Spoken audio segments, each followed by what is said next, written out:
৩১ বছরের দম্পত্য বিবাহ বার্ষিকীতে মৌসুমীকে ভালোবাসায় ভাসালেন ওমর সানি।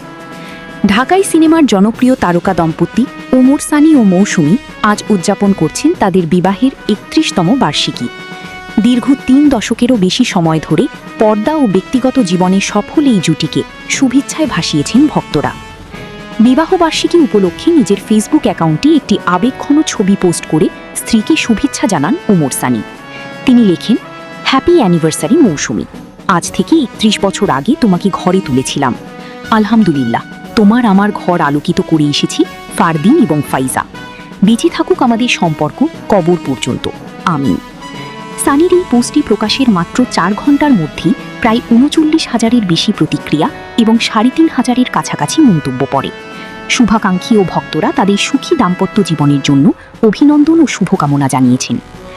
ওমর সানি ও মৌসুমীর প্রথম পরিচয় হয় ১৯৯২ সালে।